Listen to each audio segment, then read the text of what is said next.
অনুষ্ঠান বাড়িতে মাছ মাংস থাকা সত্ত্বেও যে জিনিসটা আমি বারবার চেয়ে চেয়ে খাই সেটা হচ্ছে এই ডাল। তো সেটা আমি একদম অনুষ্ঠান বাড়ির মতো করে আজকে বাড়িতেই তৈরি করছি। তার জন্য নিয়ে নিয়েছি আমি মুগ ডাল। এটা শুকনো কড়াইতে প্রথমে একটু লাল লাল করে ভেজে নিয়ে তারপর ভালো করে ধুয়ে এখানে আমি সিদ্ধ বসিয়ে দিলাম। 1.5 কাপ মতো ডাল নিয়েছি আমি এখানে। এবার সিদ্ধ হতে থাকুক ডালটা, ততক্ষণ চলো আমরা বাকির কাজগুলো সেরে ফেলি। প্রথমে কড়াইতে সরষের তেল গরম করে আমি দিয়ে দিয়েছি কয়েক টুকরো পনির। এখানে 150 গ্রাম মতো পনির আছে। পনিরটাকে আস্তে আস্তে করে আমি খুন্তি দিয়ে নেড়ে খুব সুন্দর করে ভেজে নেব। তোমরা চাইলে ডালে কাঁচা পনিরের ব্যবহারও করতে পারো, তবে আমার ভাজা পনিরটাই পছন্দ, তাই আমি ডালে সবসময় পনিরটা ভেজেই ব্যবহার করি। খুব হালকা হাতে পনিরগুলোকে উল্টে পাল্টে কিছুটা সময় নিয়ে লাল লাল করে ভেজে তুলে নেবে। অনেকে আবার এই পনিরটাকে নুন জলে ভিজিয়ে রাখে, তবে যেহেতু এই পনিরটা আজকে আমি ডালে দেবো তো জলে ভিজিয়ে রাখার কোনো দরকার নেই, সাধারণভাবে একটা পাত্রে রেখে দিলেই হবে।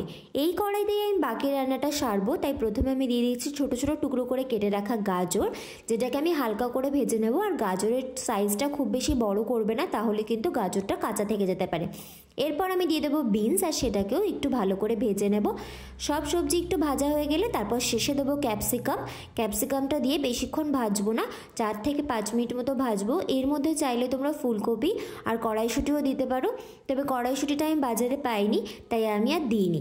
ফুলকপিটা দিলে ফুলকপিটা কিন্তু প্রথম দিকেই ভেজে তুলে রেখে দেবে। সব সবজি ভেজে তুলে রেখে এরপর আরও একটু তেল দিয়ে দিয়েছি আমি তাতে গোটা জিরে, শুকনো লঙ্কা আর তেজপাতা ফোড়ন। একটু নেড়ে নিয়ে ফোড়নটা তারপর দিয়ে দেবো আদা কাঁচা লঙ্কা বাটা। এবার এটাকে তেলের মধ্যে একটু নেড়ে নেব। হয়ে গেলে তারপর দিয়ে দেবো টমেটো কুচি আর দেবো একটু জিরের গুঁড়ো, দিয়ে ভালো করে মশলাটাকে কষে নেব। টমেটোটা একটু নরম হয়ে আসলে সব মশলা থেকে তেল ছাড়লেই এর মধ্যে আমি দিয়ে দেবো সিদ্ধ করে রাখা ডালটা, যেটা আমি তোমাদের আগেই দেখিয়েছিলাম, যেটা আমি সিদ্ধ করে রেখেছি।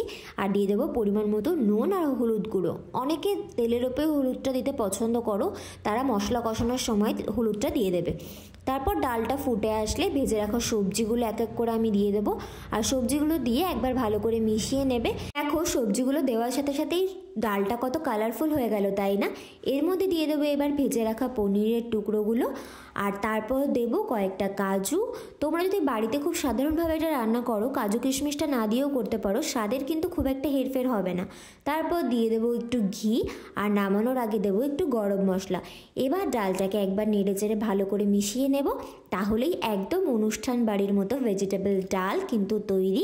এই ডালটা খুবই সুন্দর হয় খেতে, আমি জানি তোমরা সবাই খেয়েছো। আর দেখো কি সুন্দর হয়েছে, ডালটার ঘনত্বটা যেন খুব পাতলা না হয়ে যায়। এটা একদম গরম অবস্থায় আমি তোমাদের দেখাচ্ছি, ঠান্ডা হয়ে গেলে আরেকটু ঘন হয়ে যাবে, সেই হিসাব মতো রেখে আমি নামিয়েছি। তো তোমরাও ট্রাই করে দেখো এই ভেজিটেবল ডালটা বাড়িতে, আর ভালো লাগলে ভিডিওটা লাইক করে দিও।